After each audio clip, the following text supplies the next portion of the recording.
गणेशकवचम् येषोऽति चपलो दैत्यान् बाल्येऽपि नाशयत्यहो अग्रे किं कर्म कर्तेति न जाने मुनिसत्तमा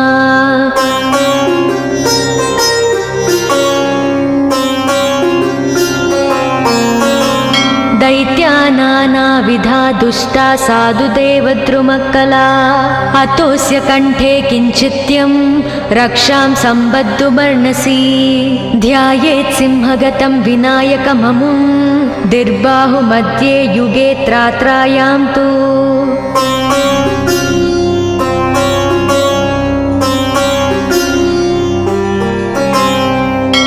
मयूरवाहनममुं षड्बाहुकं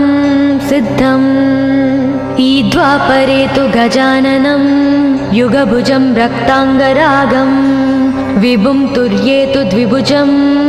सिताङ्गरुचिरं सर्वार्धरं सर्वदा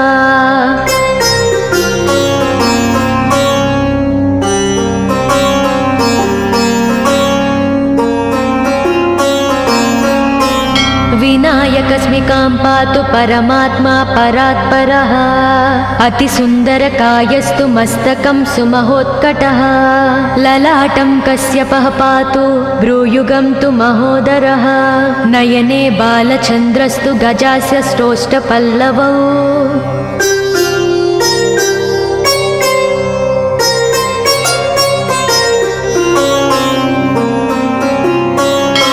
जिह्वां पातु गजक्रीडश्चुबुकं गिरिजासुतः वाचं विनायकः पातु दन्तान् रक्षतु दुर्मुखः श्रवणौ पासपाणिस्तु नासिकां चिन्तितार्ददः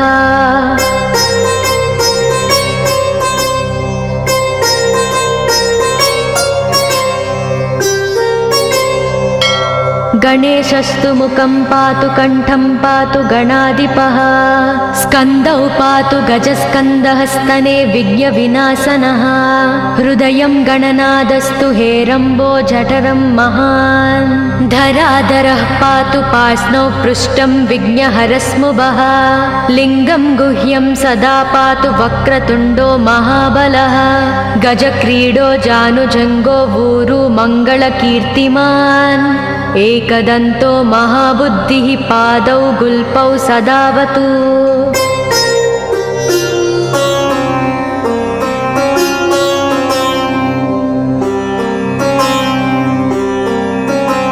क्षिप्रप्रसादनो बाहुपाणि आसप्रपूरकः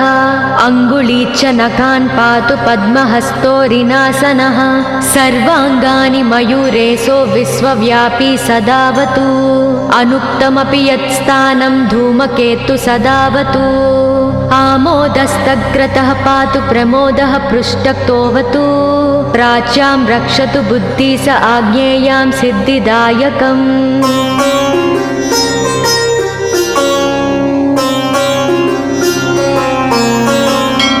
दक्षिणस्यामुमाप्लुतो नैव्युतां तु गणेश्वरः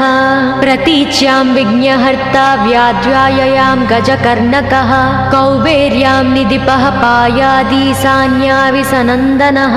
दिवा व्यादेकदन्तस्तु रात्रौ सन्ध्यासु यः विघ्नहृत् राक्षसासुरबेतालग्रहभूतपिशाचतः पाशाङ्कुशधरः पातु रजस्तत्त्वमसुत्रुति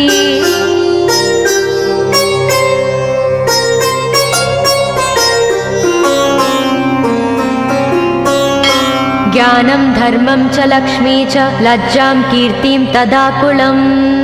इव पूर्धनं च धान्यं च गृहं दारासु तान्नकीन् सर्वायुधधरः प्रातौन्मयूरेशो वतात् सदा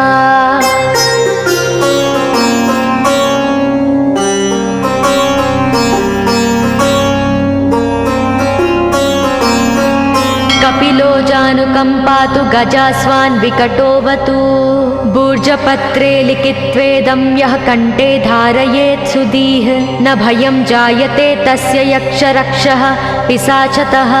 त्रिसन्ध्यं जपते यस्तु वज्रसारतनुर्भवेत् यात्राकाले पठेद्यस्तु निर्विघ्नेन फलं लभेत्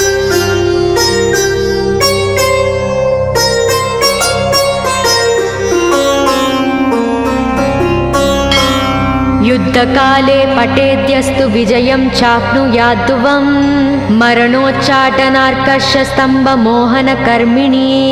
सप्तवारं जपेदेत्तनानामेकविंशतिः ततत्फलमवाप्नोति साधको नात्र संशयः।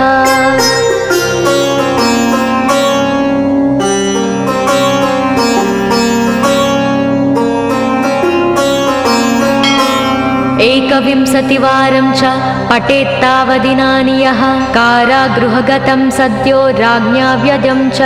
मोचयोत् राजदर्शनवेलायां पठेदेतत्त्रिवारतः स राजानं वंशं नीत्वा प्रकृतिर्च सम्भां जयेत्। इदं गणेशकवचं कश्यपेन सविरितम्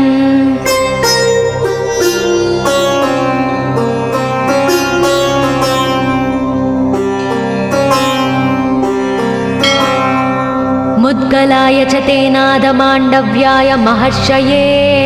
मह्यं सप्राह कृपया कवचं सर्वसिद्धिदम् न देयं भक्तिहीनाय देहं श्रद्धावते शुभम् अनेनास्य कृता रक्षा न बाध्या स भवेद्व्याचेत् राक्षसासुरबेताल दैत्यदानव सम्भवाः।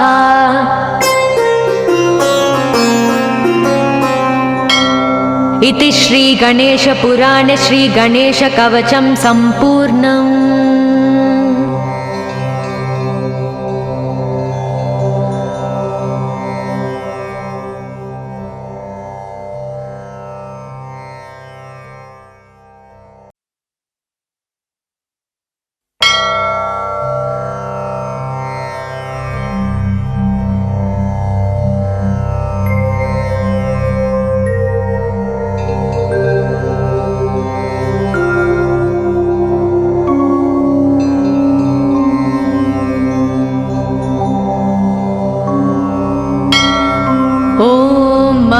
गणेशकवचम् येषोति चपलो दैत्यान् बाल्येऽपि नाशयत्यहो अग्रे किं कर्म कर्तेति न जाने मुनिसत्तमा।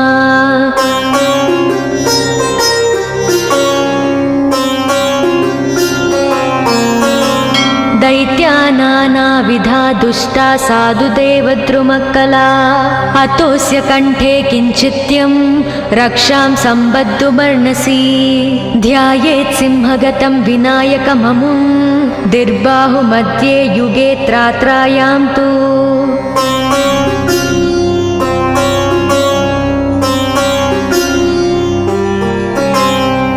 मयूरवाहनममुं षड्बाहुकं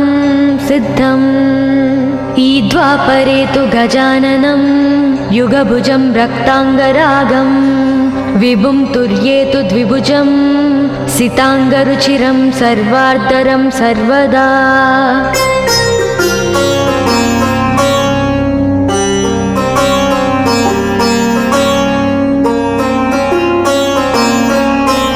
विनायकस्मिकां पातु परमात्मा परात्परः अतिसुन्दरकायस्तु मस्तकं सुमहोत्कटः ललाटं कश्यपः पातु भ्रूयुगं तु महोदरः नयने बालचन्द्रस्तु गजास्य श्रोष्ठपल्लवौ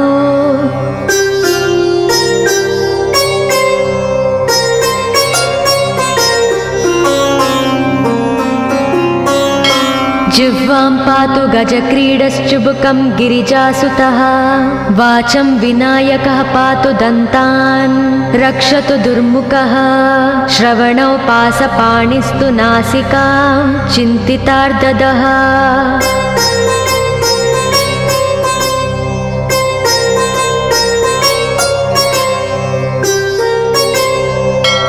गणेशस्तु मुखं पातु कण्ठं पातु गणाधिपः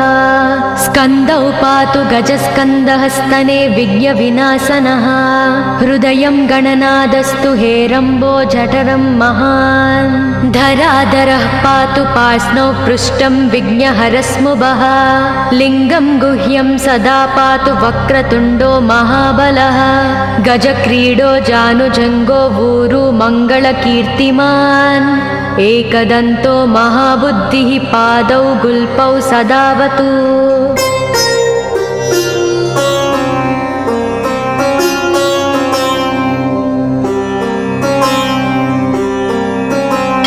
क्षिप्रप्रसादनो बाहुपाणि आसप्रपूरकः अङ्गुलीच्च नखान् पातु पद्महस्तोरिनासनः सर्वाङ्गानि मयूरेशो विश्वव्यापी सदावतु अनुक्तमपि यत्स्थानं धूमकेतु सदावतु आमोदस्तग्रतः पातु प्रमोदः पृष्ठक्तोऽवतु प्राच्यां रक्षतु बुद्धि स आज्ञेयां सिद्धिदायकम्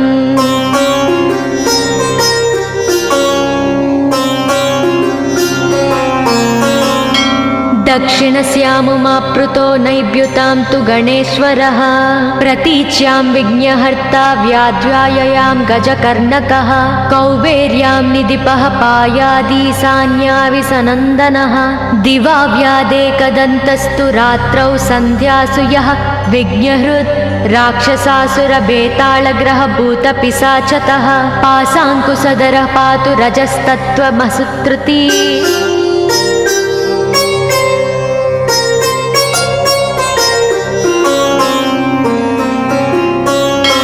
ज्ञानं धर्मं च लक्ष्मी च लज्जां कीर्तिं तदाकुलम् इव पूर्धनं च धान्यं च गृहं दारासु तान्नकीन् सर्वायुधधरः प्रातौन्मयूरेशो वतात् सदा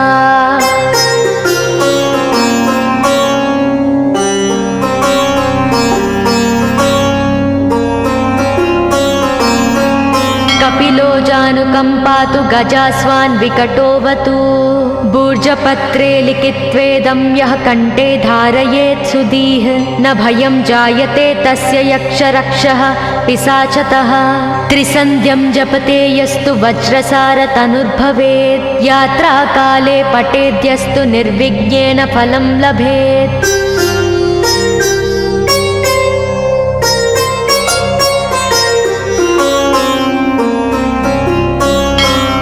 युद्धकाले पठेद्यस्तु विजयं चाप्नुयाद्ध्रुवम् मरणोच्चाटनार्कर्षस्तम्भमोहनकर्मिणी सप्तवारं जपेदेत्तनानामेकविंशतिः ततत्फलमवाप्नोति साधको नात्र संशयः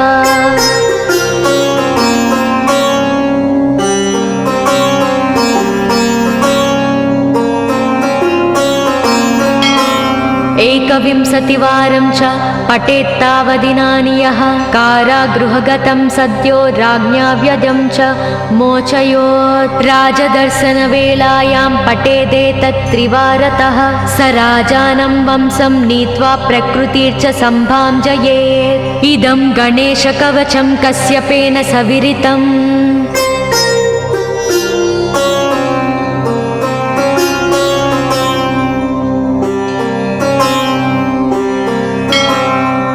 मुद्गलाय च तेनादमाण्डव्याय महर्षये मह्यं सप्राह कृपया कवचं सर्वसिद्धिदं न देयं भक्तिहीनाय देहं श्रद्धावते शुभम् अनेनास्य कृता रक्षा न बाध्या स भवेद्व्याचेत् राक्षसासुरबेताళदैत्यदानवसम्भवाः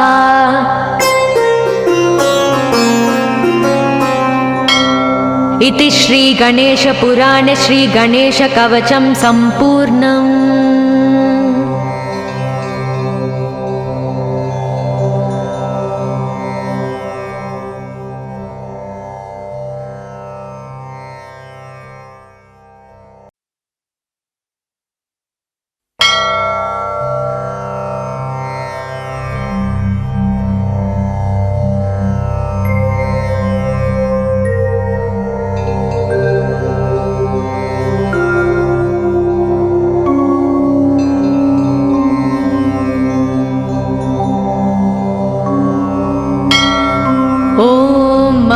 गणेशकवचं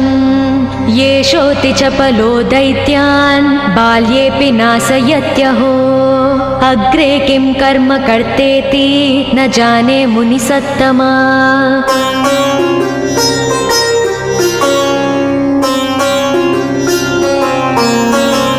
दैत्य दैत्या नानाविधा दुष्टा साधुदेवद्रुमक्कला अतोऽस्य कंठे किञ्चित्यं रक्षां सम्बद्धुमर्णसि ध्यायेत् सिंहगतं विनायकममुं दिर्बाहुमध्ये युगे त्रात्रायां तु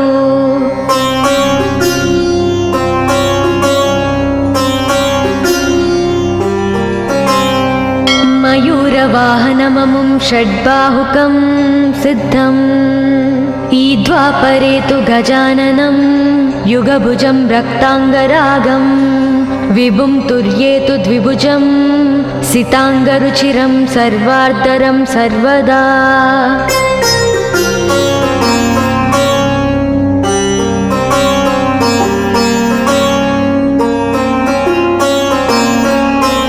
विनायकस्मिकां पातु परमात्मा परात्परः अतिसुन्दरकायस्तु मस्तकं सुमहोत्कटः ललाटं कश्यपः पातु भ्रूयुगं तु महोदरः नयने बालचन्द्रस्तु गजास्य स्रोष्ठपल्लवौ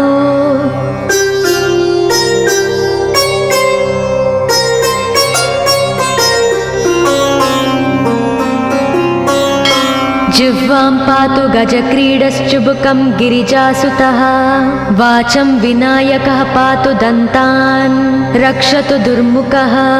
श्रवणौ पासपाणिस्तु नासिकां चिन्तितार्ददः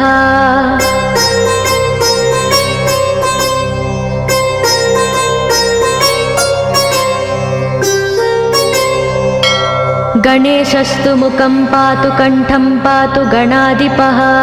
स्कन्दौ पातु गजस्कन्दः स्तने विघ्नविनाशनः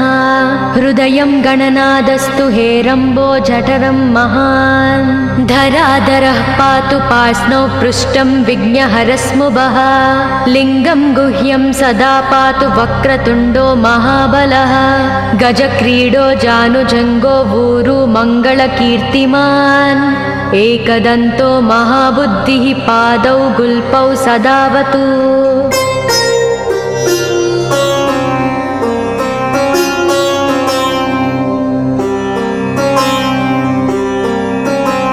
क्षिप्रप्रसादनो बाहुपाणि आसप्रपूरकः अङ्गुलीच्च नखान् पातु पद्महस्तोरिनासनः सर्वाङ्गानि मयूरेशो विश्वव्यापी सदावतु अनुक्तमपि यत्स्थानं धूमकेतु सदावतु आमोदस्तग्रतः पातु प्रमोदः पृष्ठतोऽवतु प्राच्यां रक्षतु बुद्धि स आज्ञेयां सिद्धिदायकम्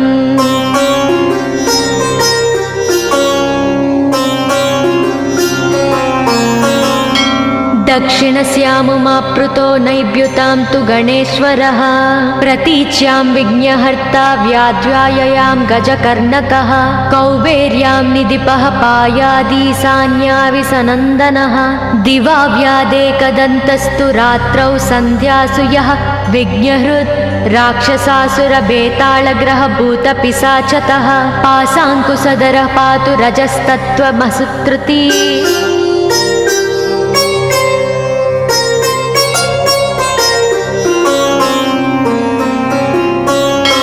ज्ञानं धर्मं च लक्ष्मी च लज्जां कीर्तिं तदाकुलम् इव पूर्धनं च धान्यं च गृहं दारासु तान्नकीन् सर्वायुधधरः प्रातौन्मयूरेशो वतात् सदा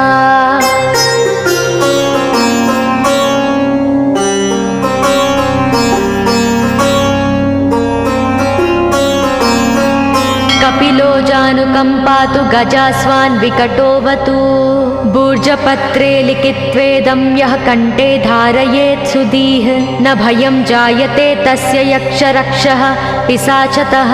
त्रिसन्ध्यं जपते यस्तु वज्रसारतनुर्भवेत् यात्राकाले पठेद्यस्तु निर्विघ्नेन फलं लभेत्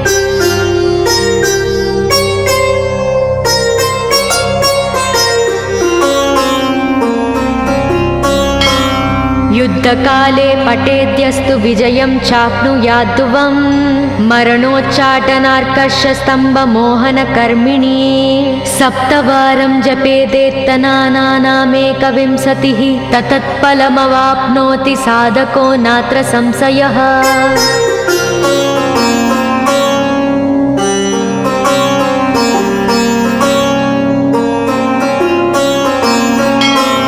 एकविंशतिवारं च पठेत्तावदिनानि यः कारागृहगतं सद्यो राज्ञा व्यजं च मोचयोत् राजदर्शनवेलायां पठेदेतत्त्रिवारतः स राजानं वंशं नीत्वा प्रकृतिर्च सम्भाजयेत्। इदं गणेशकवचं कश्यपेन सविरितम्।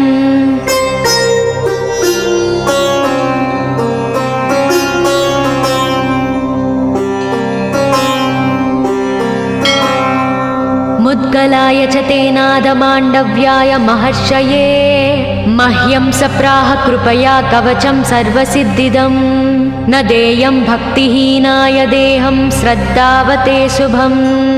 अनेनास्य कृता रक्षा न बाध्या स भवेद्व्याचेत् राक्षसासुरबेताल दैत्यदानव संभवाः।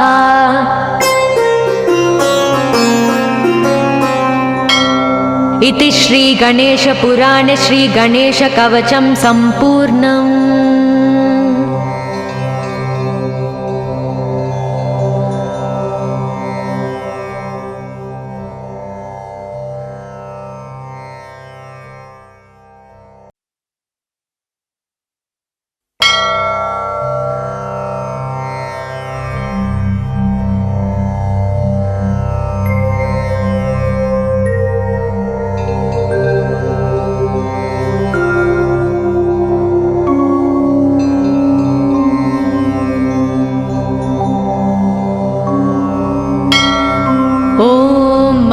गणेशकवचं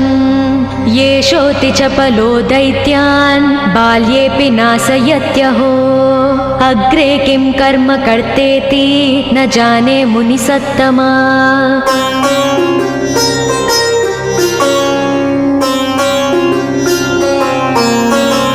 दैत्या नानाविधा दुष्टा साधुदेवद्रुमकला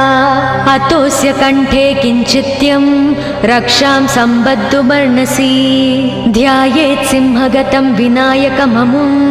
दिर्बाहुमध्ये युगे त्रात्रायां तु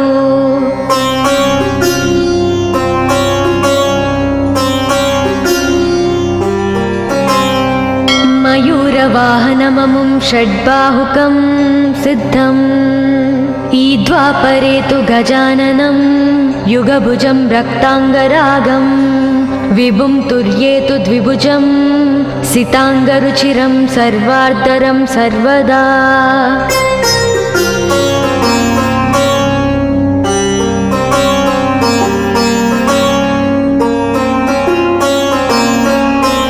विनायकस्मिकां पातु परमात्मा परात्परः अतिसुन्दरकायस्तु मस्तकं सुमहोत्कटः ललाटं कश्यपः पातु भ्रूयुगं तु महोदरः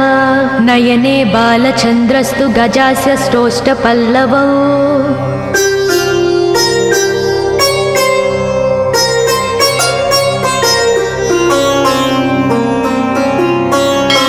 जिह्वां पातु गजक्रीडश्चुबुकं गिरिजासुतः वाचं विनायकः पातु दन्तान् रक्षतु दुर्मुखः श्रवणौ पासपाणिस्तु नासिकां चिन्तितार्ददः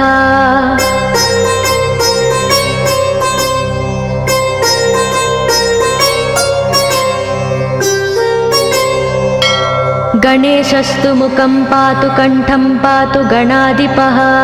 स्कन्दौ पातु गजस्कन्दः स्तने विघ्नविनाशनः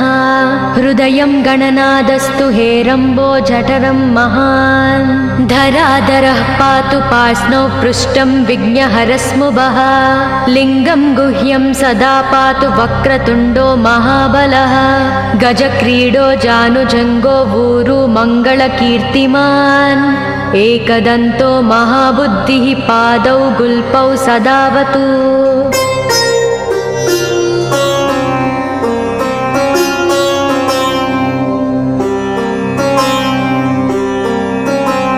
क्षिप्रप्रसादनो बाहुपाणि आसप्रपूरकः अङ्गुली च नखान् पातु पद्महस्तोरिनासनः सर्वाङ्गानि मयूरेशो विश्वव्यापी सदावतु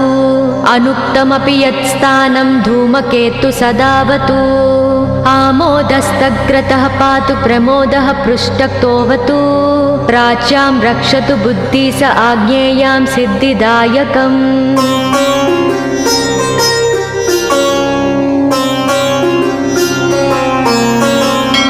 दक्षिणस्यामुमाप्लुतो नैव्युतां तु गणेश्वरः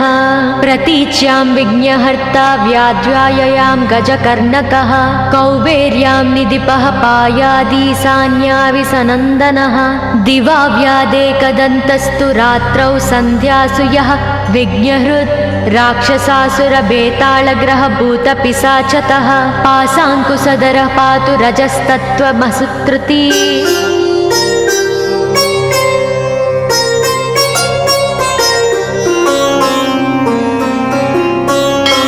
ज्ञानं धर्मं च लक्ष्मी च लज्जां कीर्तिं तदाकुलम् इव पूर्धनं च धान्यं च गृहं दारासु तान्नकीन् सर्वायुधधरः प्रातौन्मयूरेशो वतात् सदा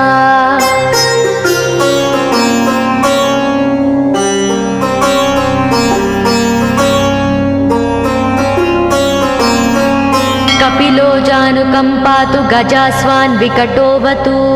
भूर्जपत्रे लिखित्वेदं यः कण्ठे धारयेत् सुधीः न भयं जायते तस्य यक्षरक्षः पिशाचतः त्रिसन्ध्यं जपते यस्तु वज्रसारतनुर्भवेत् यात्राकाले पठेद्यस्तु निर्विघ्नेन फलं लभेत्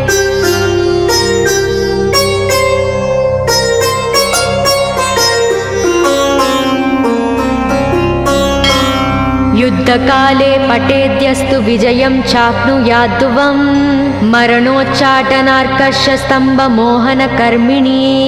सप्तवारं जपेदेत्तनानामेकविंशतिः ततत्फलमवाप्नोति साधको नात्र संशयः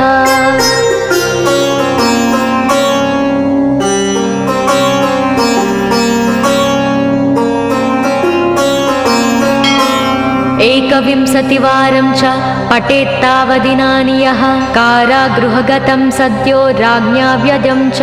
मोचयोत् राजदर्शनवेलायां पठेदेतत्त्रिवारतः स राजानं वंशं नीत्वा प्रकृतिर्च सम्भाञ्जयेत् इदं गणेशकवचं कश्यपेन सविरितम्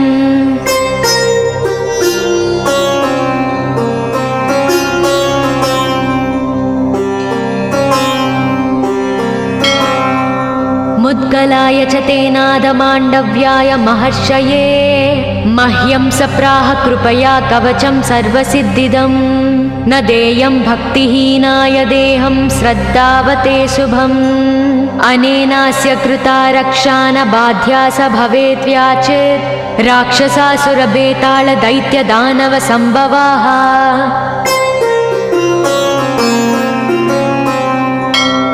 इति श्रीगणेशपुराणे श्रीगणेशकवचं सम्पूर्णम्।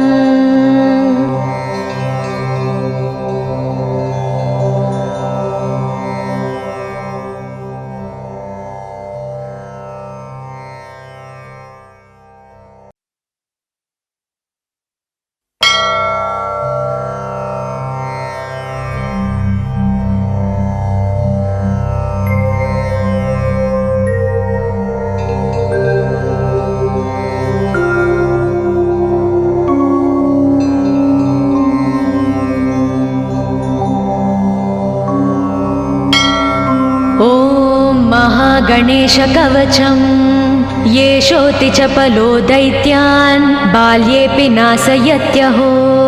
अग्रे किं कर्म कर्तेति न जाने मुनिसत्तमा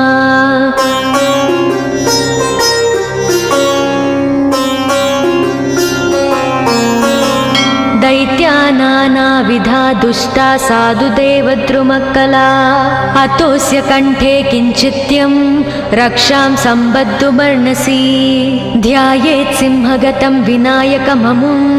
दिर्बाहुमध्ये युगे त्रात्रायां तु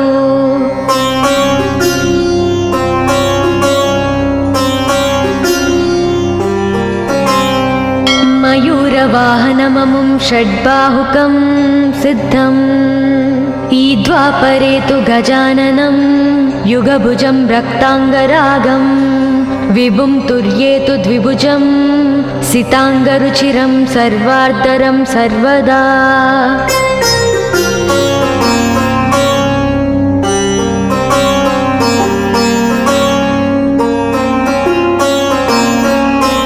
विनायकस्मिकां पातु परमात्मा परात्परः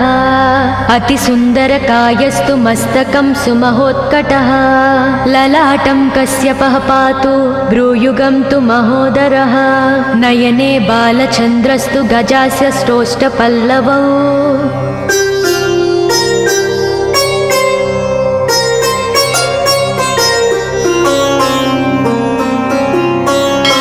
जिह्वां पातु गजक्रीडश्चुबुकं गिरिजासुतः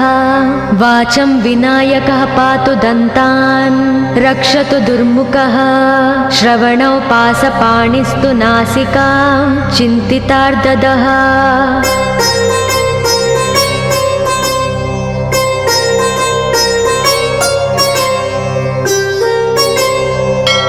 गणेशस्तु मुखं पातु कण्ठं पातु गणाधिपः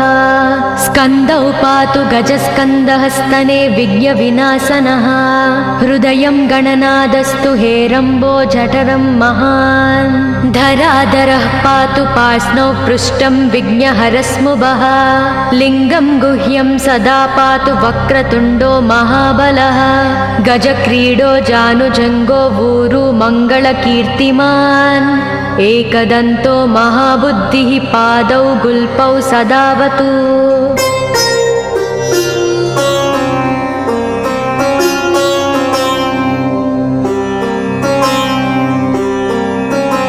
क्षिप्रप्रसादनो बाहुपाणि आसप्रपूरकः अङ्गुलीच्च नखान् पातु पद्महस्तोरिनासनः सर्वाङ्गानि मयूरेशो विश्वव्यापी सदावतु अनुक्तमपि यत्स्थानं धूमकेतु सदावतु आमोदस्तग्रतः पातु प्रमोदः पृष्ठतोऽवतु प्राच्यां रक्षतु बुद्धि स आज्ञेयां सिद्धिदायकम्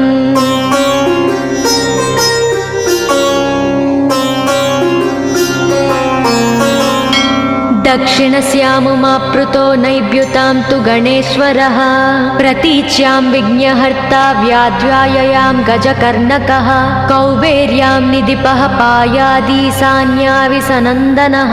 दिवाव्यादेकदन्तस्तु रात्रौ सन्ध्यासु यः विघ्नहृत् राक्षसासुरबेताళग्रहभूतपिशाचतः पाशाङ्कुशधरः पातु रजस्तत्त्वमसुत्रुती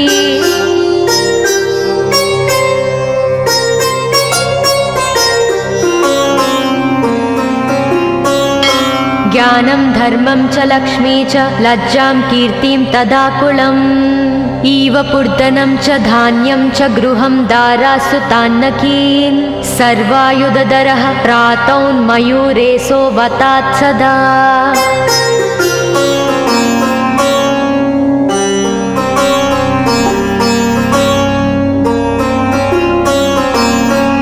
कपिलो जानुकं पातु गजास्वान् विकटोऽवतु भूर्जपत्रे लिखित्वेदं यः कण्ठे धारयेत् सुधीः न भयं जायते तस्य यक्षरक्षः पिशाचतः त्रिसन्ध्यं जपते यस्तु वज्रसारतनुर्भवेत् यात्राकाले पठेद्यस्तु निर्विघ्नेन फलं लभेत्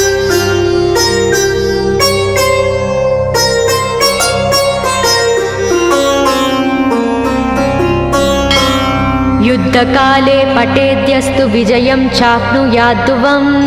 मरणोच्चाटनार्कर्षस्तम्भमोहनकर्मिणी सप्तवारं जपेदेत्तनानामेकविंशतिः ततत्फलमवाप्नोति साधको नात्र संशयः।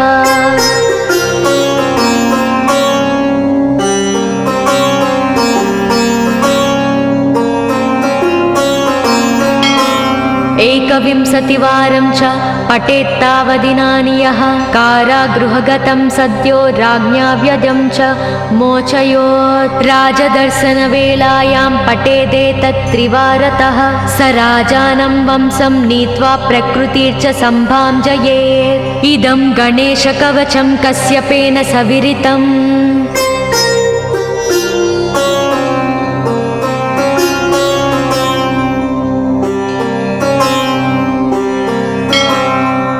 मुद्गलाय च तेनादमाण्डव्याय महर्षये मह्यं सप्राह कृपया कवचं सर्वसिद्धिदं न देयं भक्तिहीनाय देहं श्रद्धावते शुभम्। अनेनास्य कृता रक्षा न बाध्या स भवेद्व्याचेत् राक्षसासुरबेताళदैत्यदानवसम्भवाः।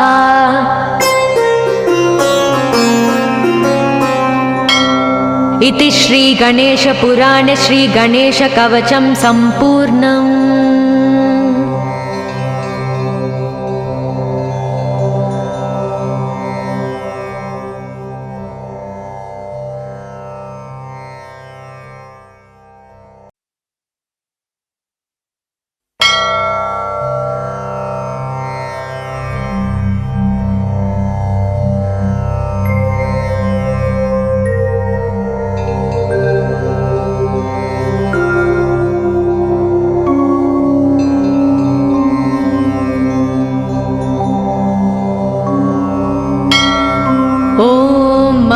गणेशकवचं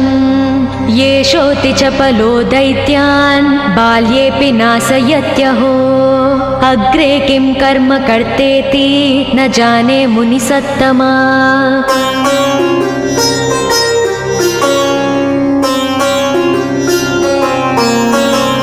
दैत्या नानाविधा दुष्टा साधुदेवद्रुमक्कला। अतोऽस्य कण्ठे किञ्चित्यं रक्षां सम्बद्धुमर्णसि। ध्यायेत् सिंहगतं विनायकममुं दिर्बाहुमध्ये युगे त्रात्रायां तु।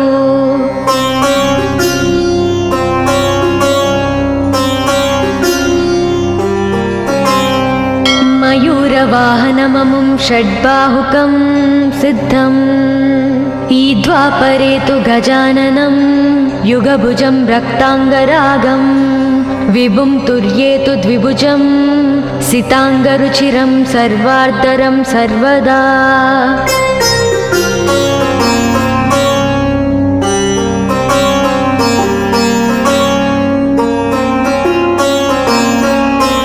विनायकस्मिकां पातु परमात्मा परात्परः। अतिसुन्दरकायस्तु मस्तकं सुमहोत्कटः। ललाटं कश्यपः पातु भ्रूयुगं तु महोदरः। नयने बालचन्द्रस्तु गजास्य श्रोष्ठपल्लवौ।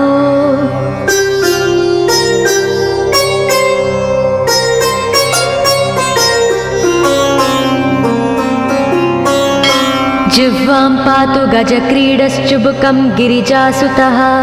वाचं विनायकः पातु दन्तान् रक्षतु दुर्मुखः।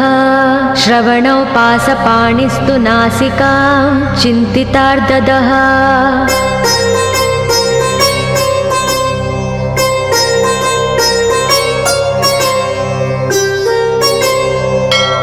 गणेशस्तु मुखं पातु कण्ठं पातु गणाधिपः। स्कन्दौ पातु गजस्कन्दः स्तने विघ्नविनाशनः। हृदयं गणनादस्तु हेरम्बो जठरं महान्। धराधरः पातु पार्ष्णौ पृष्ठं विघ्नहरस्मुभः। लिङ्गं गुह्यं सदा पातु वक्रतुण्डो महाबलः। गजक्रीडो जानुजङ्गो ऊरु मङ्गलकीर्तिमान्।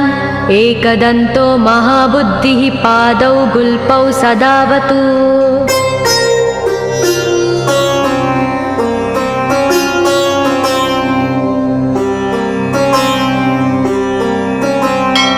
क्षिप्रप्रसादनो बाहुपाणि आसप्रपूरकः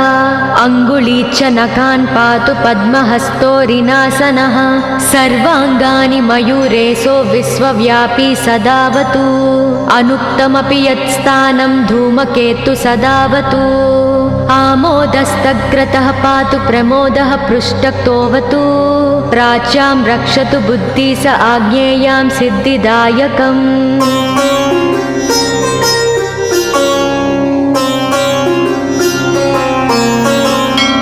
दक्षिणस्यामुमाप्लुतो नैव्युतां तु गणेश्वरः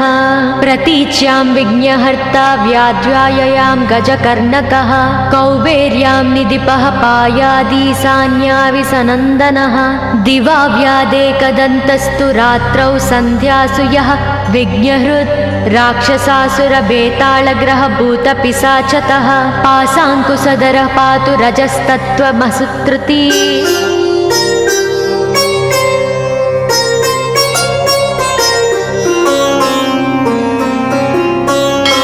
ज्ञानं धर्मं च लक्ष्मी च लज्जां कीर्तिं तदाकुलम् इव पूर्धनं च धान्यं च गृहं दारासु तान्नकीन् सर्वायुधधरः प्रातौन्मयूरेशो वतात् सदा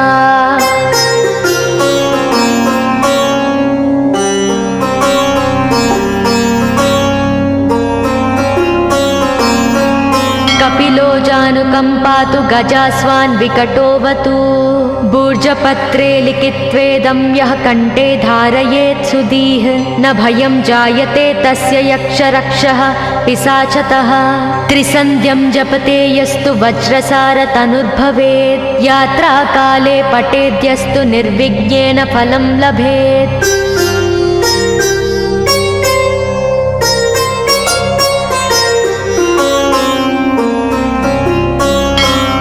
युद्धकाले पठेद्यस्तु विजयं चाप्नुयाद्ध्रुवं मरणोच्चाटनार्कषस्तम्भमोहनकर्मिणी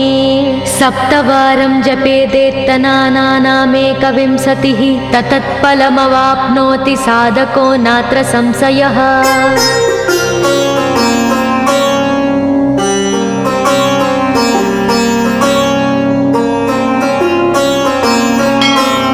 एकविंशतिवारं च पठेत्तावदिनानि यः कारागृहगतं सद्यो राज्ञा व्यजं च मोचयोत् राजदर्शनवेलायां पठेदेतत्त्रिवारतः स राजानं वंशं नीत्वा प्रकृतिर्च सम्भां जयेत् इदं गणेशकवचं कश्यपेन सविरितम्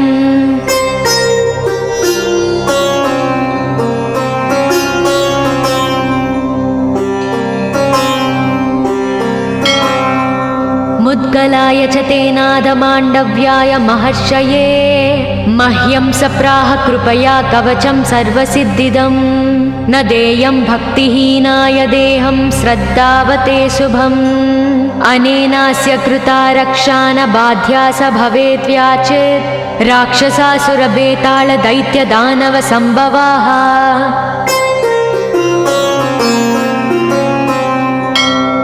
इति श्रीगणेशपुराणे श्रीगणेशकवचं सम्पूर्णम्।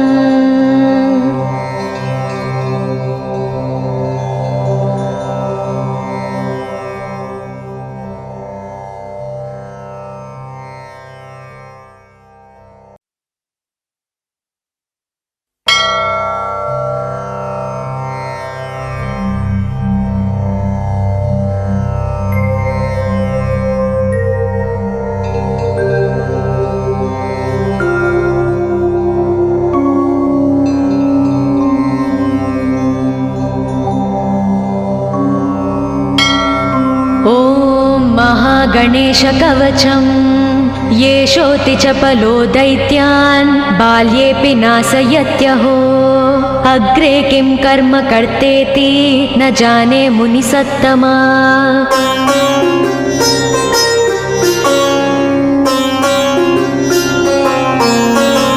दैत्या नानाविधा दुष्टा साधुदेवद्रुमकला अतोऽस्य कण्ठे किञ्चित्यं रक्षां सम्बद्धुमर्णसि ध्यायेत् सिंहगतं विनायकममुं दिर्बाहुमध्ये युगे त्रात्रायां तु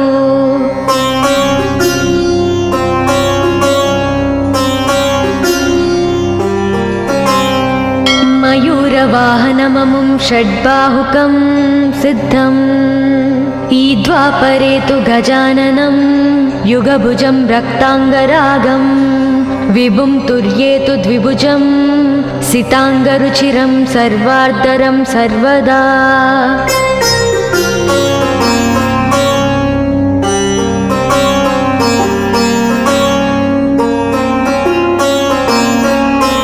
विनायकस्मिकां पातु परमात्मा परात्परः अतिसुन्दरकायस्तु मस्तकं सुमहोत्कटः ललाटं कश्यपः पातु भ्रूयुगं तु महोदरः नयने बालचन्द्रस्तु गजास्य श्रोष्ठपल्लवौ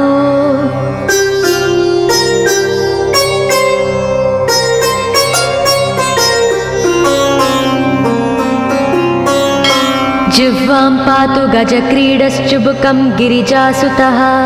वाचं विनायकः पातु दन्तान् रक्षतु दुर्मुखः श्रवणौ पासपाणिस्तु नासिकां चिन्तितार्ददः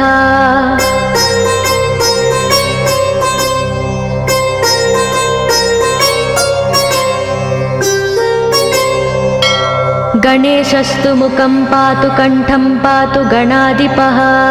स्कन्दौ पातु गजस्कन्दः स्तने विघ्नविनाशनः हृदयं गणनादस्तु हेरम्बो जठरं महान् धराधरः पातु पार्ष्णौ पृष्ठं विघ्नहरस्मुभः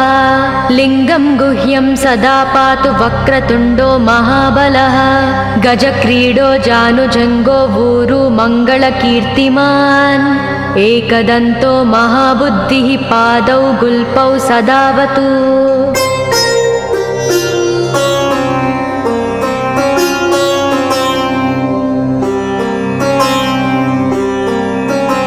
क्षिप्रप्रसादनो बाहुपाणि आसप्रपूरकः अङ्गुली च नखान् पातु पद्महस्तोरिनासनः सर्वाङ्गानि मयूरेशो विश्वव्यापी सदावतु अनुक्तमपि यत्स्थानं धूमकेतु सदावतु आमोदस्तग्रतः पातु प्रमोदः पृष्ठतोऽवतु प्राच्यां रक्षतु बुद्धि स आज्ञेयां सिद्धिदायकम्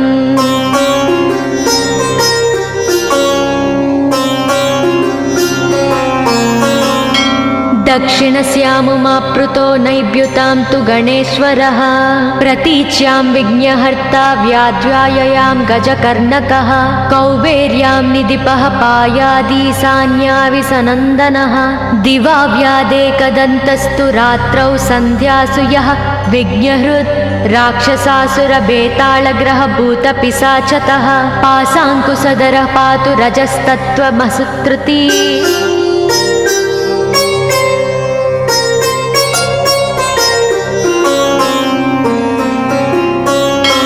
ज्ञानं धर्मं च लक्ष्मी च लज्जां कीर्तिं तदाकुलम्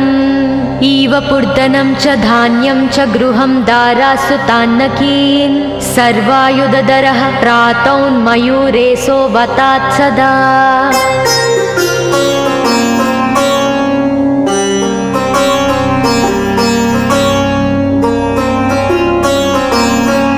कपिलो जानुकं पातु गजास्वान् विकटोऽवतु भूर्जपत्रे लिखित्वेदं यः कण्ठे धारयेत् सुधीः न भयं जायते तस्य यक्षरक्षः पिशाचतः त्रिसन्ध्यं जपते यस्तु वज्रसारतनुर्भवेत् यात्राकाले पठेद्यस्तु निर्विघ्नेन फलं लभेत्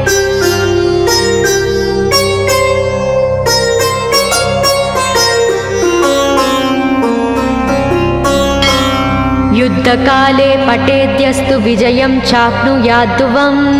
मरणोच्चाटनार्कषस्तम्भमोहनकर्मिणी सप्तवारं जपेदेत्तनानामेकविंशतिः ततत्फलमवाप्नोति साधको नात्र संशयः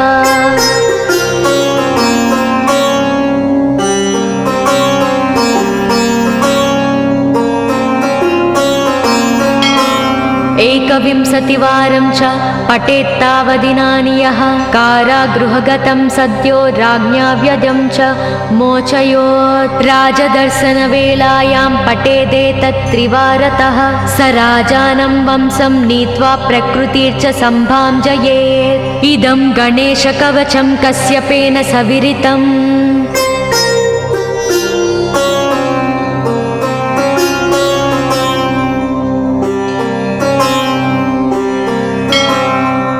मुद्गलाय च तेनादमाण्डव्याय महर्षये मह्यं सप्राह कृपया कवचं सर्वसिद्धिदं न देयं भक्तिहीनाय देहं श्रद्धावते शुभम्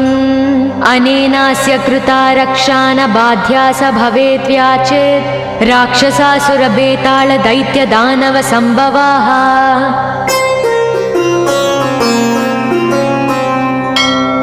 इति श्रीगणेशपुराणे श्रीगणेशकवचं सम्पूर्णम्।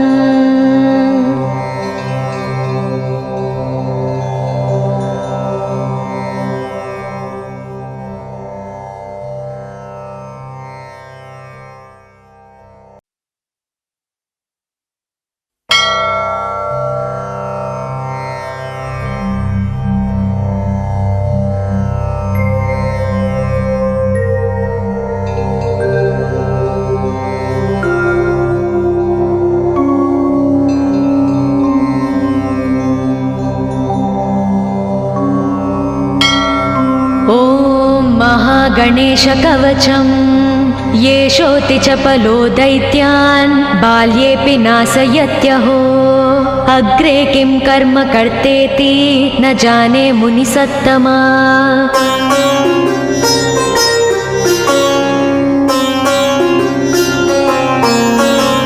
दैत्या नानाविधा दुष्टा साधुदेवद्रुमक्कला अतोऽस्य कण्ठे किञ्चित्यं रक्षां सम्बद्धुमर्णसि ध्यायेत् सिंहगतं विनायकममुं दिर्बाहुमध्ये युगे त्रात्रायां तु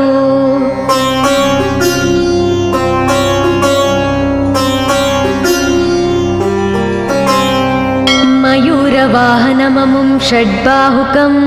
सिद्धम् ईद्वापरे तु गजाननं युगभुजं रक्ताङ्गरागं विभुं तुर्ये तु द्विभुजं सिताङ्गरुचिरं सर्वार्धरं सर्वदा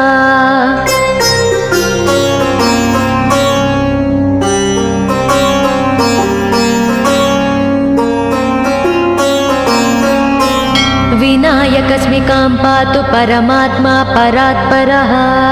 अतिसुन्दरकायस्तु मस्तकं सुमहोत्कटः ललाटं कश्यपः पातु भ्रूयुगं तु महोदरः नयने बालचन्द्रस्तु गजास्य स्रोष्टपल्लवौ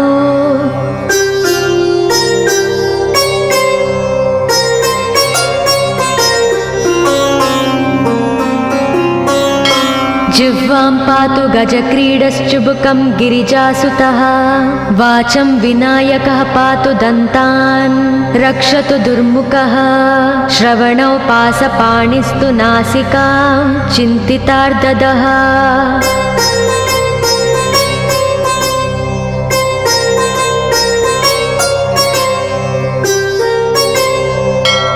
गणेशस्तु मुखं पातु कण्ठं पातु गणाधिपः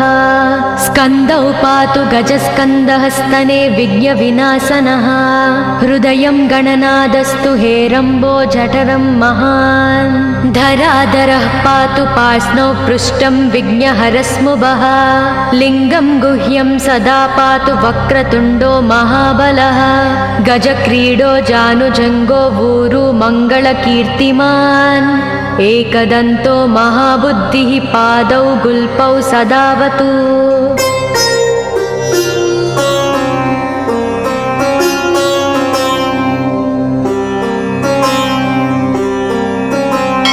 क्षिप्रप्रसादनो बाहुपाणि आसप्रपूरकः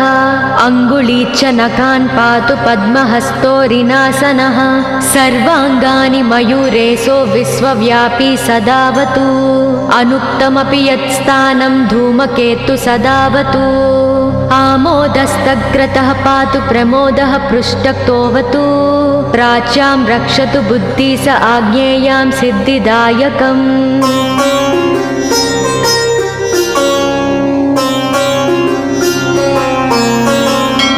दक्षिणस्यामुमाप्लुतो नैव्युतां तु गणेश्वरः प्रतीच्यां विघ्नहर्ता व्याध्याययां गजकर्णकः कौबेर्यां निधिपः पायादीशान्याविसनन्दनः दिवा व्यादेकदन्तस्तु रात्रौ सन्ध्यासु यः विघ्नहृत् राक्षसासुरबेतालग्रहभूतपिशाचतः पाशाङ्कुशधरः पातु रजस्तत्त्वमसुत्रुती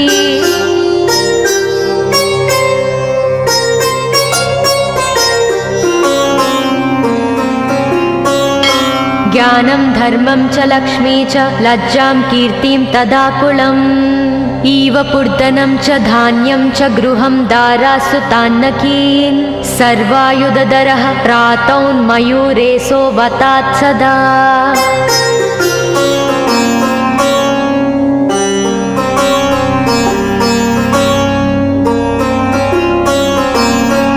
कपिलो जानुकम्पातु गजास्वान् विकटोऽवतु भूर्जपत्रे लिखित्वेदं यः कण्ठे धारयेत् सुधीः न भयं जायते तस्य यक्षरक्षः पिशाचतः त्रिसन्ध्यं जपते यस्तु वज्रसारतनुर्भवेत् यात्राकाले पठेद्यस्तु निर्विघ्नेन फलं लभेत्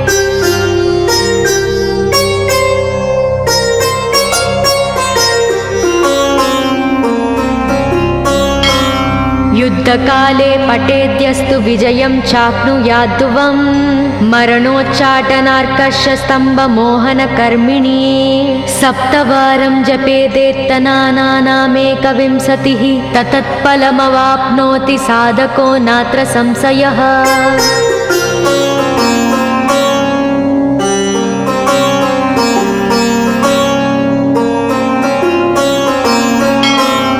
एकविंशतिवारं च पठेत्तावदिनानि यः कारागृहगतं सद्यो राज्ञा व्यजं च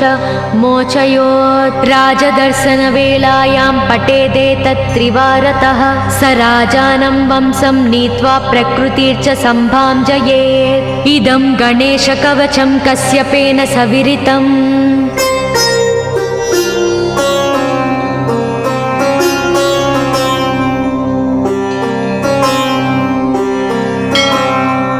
मुद्गलाय च तेनादमाण्डव्याय महर्षये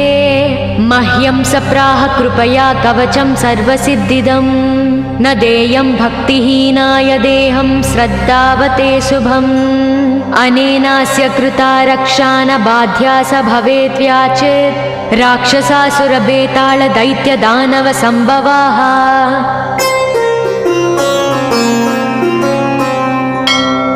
इति श्रीगणेशपुराणे श्रीगणेशकवचं सम्पूर्णम्।